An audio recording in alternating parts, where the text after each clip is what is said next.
Happy Monday, the 27th of June, 2022. Just got back from the dentist, so I feel like half my face is numb. No, I didn't get the prick in the arm. I went to the dentist. Half the face is numb. President Trump came to Illinois, that's where I'm at, over the weekend. Had a good turnout. Talked about the candidate that's running, and Illinois, I think, is going to be a bellwether to see where people are, because Illinois typically is blue. It's a blue state. You know, you got a lot of Chicago influence. A lot of people up there don't know how many votes are really accurate to get cast. However, that usually swings the state. So right now we've got a Democratic governor that was all about lockdowns, all about masking, all about pricks. Yeah, after all, his name is J.B. Prickster. Of course he is. So it looks like the candidate that's going to be getting the nomination for the Republican side, we'll see tomorrow, is very conservative. And 100% Second Amendment, 100% not for abortion. President Trump supporter.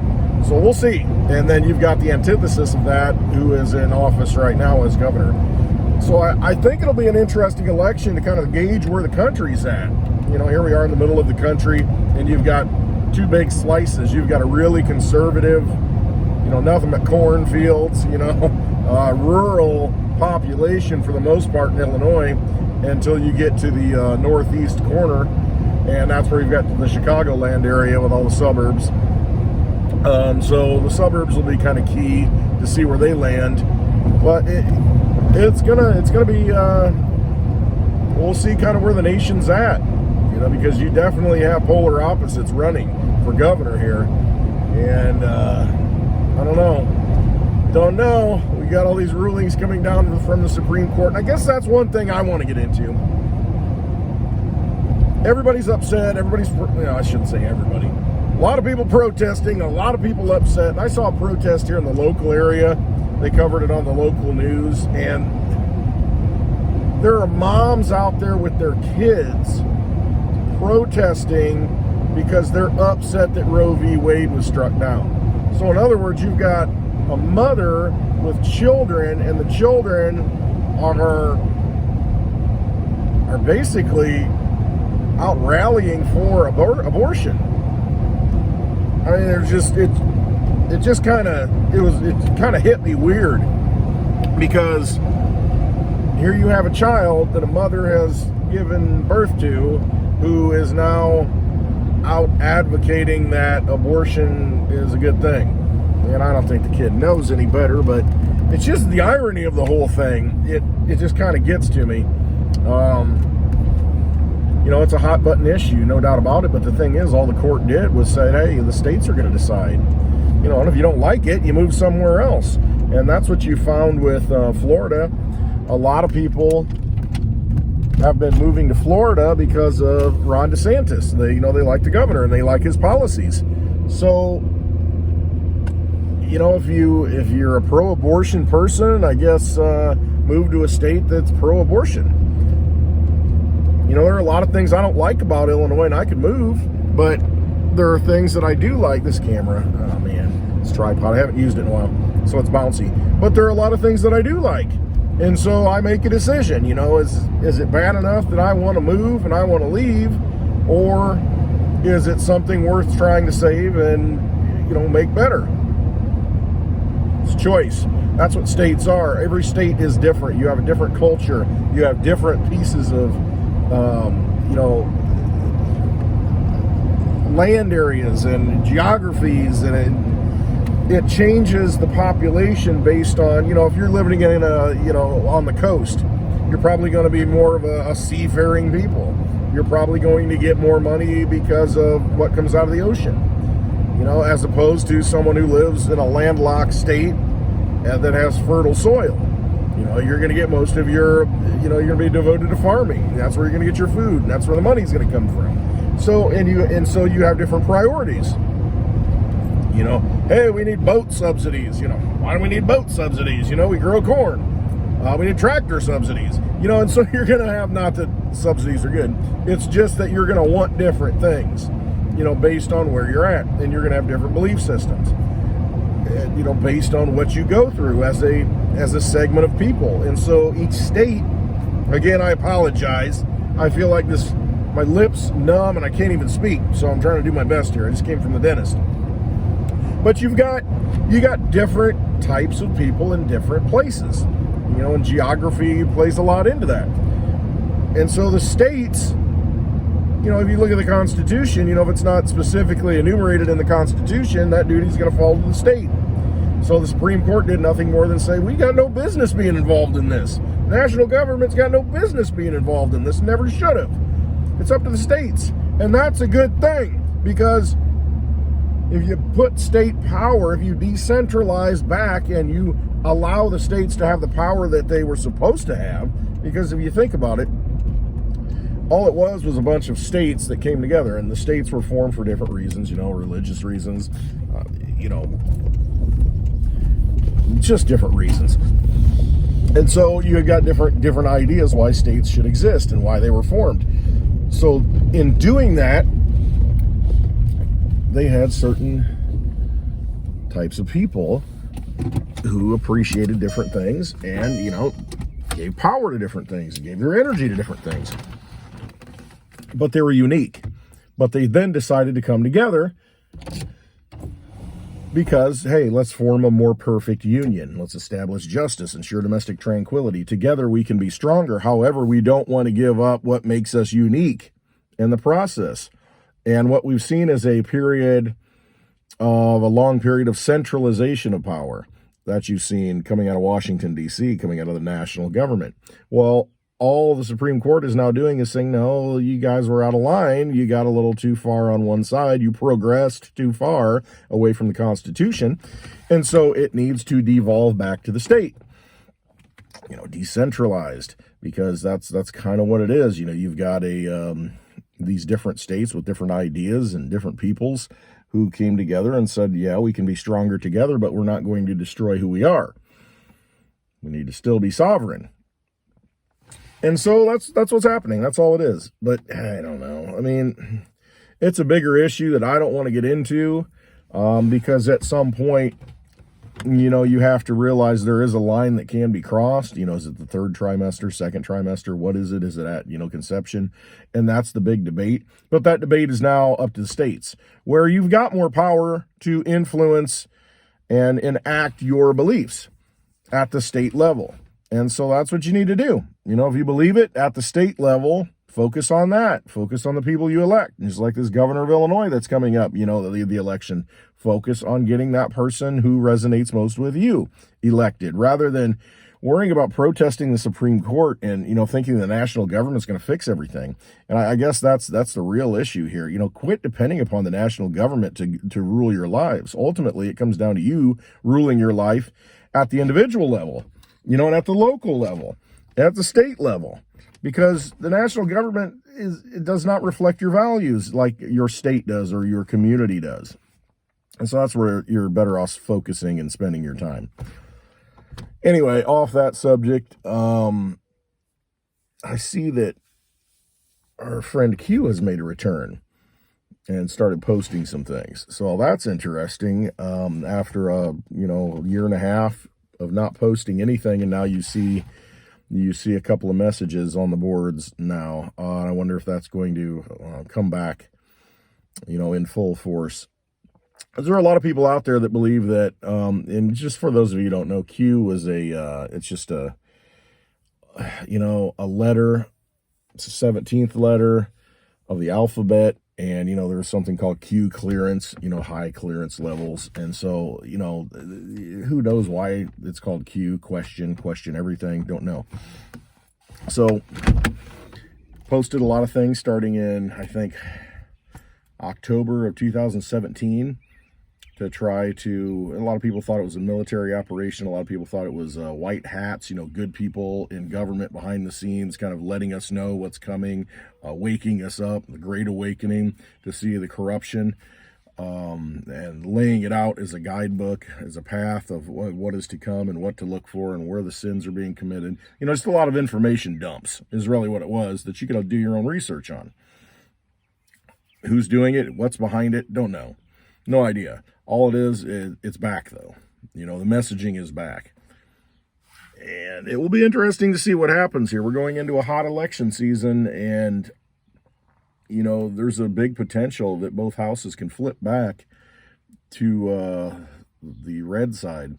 Not that it matters 100% because, there's a lot of them on the so-called conservative side. They're a bunch of sellouts, both sides, complete sellouts.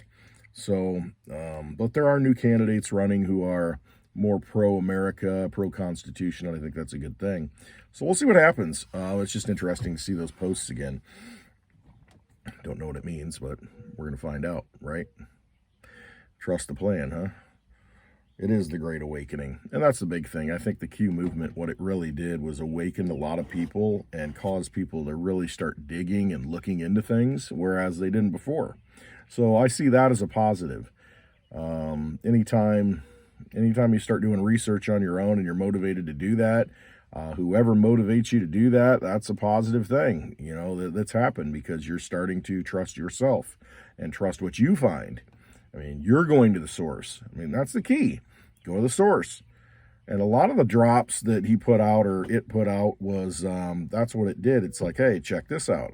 Think for yourselves. Look here, look there, look everywhere. And it caused a lot of people to do some research and some homework on their own. I can't dispute that. If that was the result, it's a good thing. All right. The crypto markets, one thing I've noticed, Litecoin's starting to gain against Bitcoin, the ratio. One Bitcoin buys so many Litecoin. At some point it gets to one Bitcoin buys, 60 Litecoin. Now, it was 500 Litecoin for one Bitcoin, I think.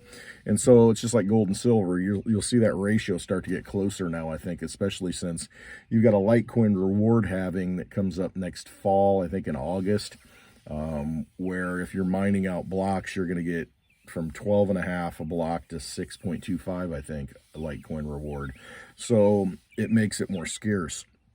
And that causes the price to move up in dollar terms because it is more scarce. So I think between now, really the next year, I think you're going to see Litecoin gain against Bitcoin consistently. So probably something you want to take a look at. If you're holding Bitcoin and no Litecoin, I think, you think about it though. If say it's 400 to 1, say you got one Bitcoin. And right now you can buy 400 Litecoin with one Bitcoin. All right. I think that's a pretty good deal. So you take your one Bitcoin, you get 400 Litecoin, and you sit on it. Well, pretty soon, Litecoin's getting stronger and stronger and stronger against Bitcoin. What if it goes to 100 to 1 Bitcoin? So you could take your 400 Litecoin and get 4 Bitcoin back, or get 3 and keep 100 Litecoin, or just get your 1 Bitcoin back and let the Litecoin ride. So, I think there's an opportunity there with the Litecoin halving, block halving, reward halving coming up next year. So I think in the next year you're going to see moves like that. And think of it went 50 to 1. Or 4 to 1, like, the ratio of the actual coins. I don't know that it'll do that. But, if it got to 10 to 1, I think that's a major, major victory. Which it could do. If things really aligned, you think about that. If it went 10 to 1. That would be absolutely insane. What did you get, 40 Bitcoin back? Isn't that right? If I do my math right? That'd be a tremendous move. So just something to think about. I've also seen the ratio lately. Bitcoin Cash looks really undervalued. And, am I a big Bitcoin Cash fan? I like Litecoin. It just works better. It's just better. But Bitcoin Cash, it's got a finite supply too. And it's the same amount as Bitcoin. Only 21 million can exist. There's Litecoin, so Litecoin's 4 times as many, but the ratio was 2 to 1 I saw over the weekend. So you could take 2 Litecoin and get 1 Bitcoin Cash, and I thought, well, that looks like a pretty good move maybe. Bitcoin Cash is on all the things, I should say the major platforms that Litecoin's on, PayPal, Venmo, the Flexa, Speedin app. It's on the big players. It's one of the big 4 for whatever reason. That seems to be the chosen ones. because on all these big platforms, they always seem to have Bitcoin, Bitcoin Cash, Litecoin, and Ethereum. So I don't know. That seems like a pretty decent deal. I mean, Bitcoin Cash looks way undervalued right now to me. It might be something to look at. So anyway, I'm pretty confident. I mean, could we have more dips in the crypto market? Yeah, but I mean, given the last, kind of clean out, it should be obvious to everyone that the crypto market's not going away. I mean, it's just not going to leave. It's going to be in place for a long time. So use these fear dips to acquire more if you're in it. And somebody asked me about what wallets I like to take custody of your crypto. You always need to take custody of your crypto. Get it off exchanges. Don't hold it on an exchange. An exchange can go down. We saw that with Celsius. I mean, for whatever reason, there's a lot of different speculation of what's happening with Celsius. Doesn't matter. It's a platform that you put your coins in, and if for some reason something happens, they lock your coins and prevent you from withdrawing. And that's what's happened. You can't get your coins out right now. Say they go bankrupt. You're going to be sitting in line waiting for your coins if you ever get any of them. So it's very important to hold them in your own possession. You've got the opportunity to do that. That's really the whole spirit behind Bitcoin and Litecoin and all the other coins that have come from Bitcoin. It's that you've got the ability to hold them in your own possession. You can be your own bank. You can hold your own wealth. You don't need to ask for permission. You can send it anytime you want, any time of the day, 24 days, 24 hours in a day, 365 days a year, 366 on a presidential election year, and a leap year, and an Olympic year. So very important. Hold it in your own possession. What wallets do I like? I like the Coinomi wallet. I like the Atomic wallet. Exodus wallet. I like that. But the key is writing down your seed phrase. When you open the wallet up, you get these words that you write down in order. Write them down. Don't lose them. Don't take a digital copy. Never make it so someone can hack it and steal it. Write it down on a piece of paper somewhere and write it down 3 places. Put it in 3 safe places if you need them. Because if you ever lose your phone and need to restore that wallet, you've got it. You can do it with those words. That's basically your private key. Only you can access the wallet. So very empowering, but very dangerous. You're the custodian. You're taking care of the money. You are the bank. So important to realize that. All right. Those are some of the wallets I like. You can go to my website, clintwestwood.net, and check it out. One other thing, Litecoin Lisa's got a Team Mighty fundraiser August 6th in Oklahoma City. Bix Weir is going to be there. He's going to be performing. Tickets, you got to get a ticket. You go to litecoinlisa.net to get your ticket and be a part of this and support charity, her charity. Get there. It's going to be a big event. So that's August 6th. Check it out, litecoinlisa.net. Should be talking about it more. Watch Happy Hour this Friday. Bix is going to be on to make an announcement. Friday at 4 p.m. Central Time on Litecoin Lisa's YouTube channel. Check that out. All right. Just got to trust yourselves. I mean, that's really what it comes down to. People try and tell you what to do, and you think they're telling you what to do, how to live. It doesn't matter. You know best. Trust yourself. You think you should do something? Keep thinking you should do something. Act on it. Do it. Get it done. Don't wait on things. If you wait too long, that time runs out, man. There's only so much sand in that hourglass, so get it done while you can. You think you need to do it, you've been moved to do it, you should probably do it. All right. Love you all. Thank you for watching. Hope you have a wonderful Monday, and consider hitting that thumbs up. That helps more people reach them or see the message, and hopefully what I say does something to help somebody out and maybe awaken themselves, really. That's really what it is, so that they realize who they were born to be. And have confidence to step out and do it, so. All right. Love y'all. Still numb. Freaking dental work. Hate it. All right. Have a wonderful day. Thanks for watching. Trust yourselves.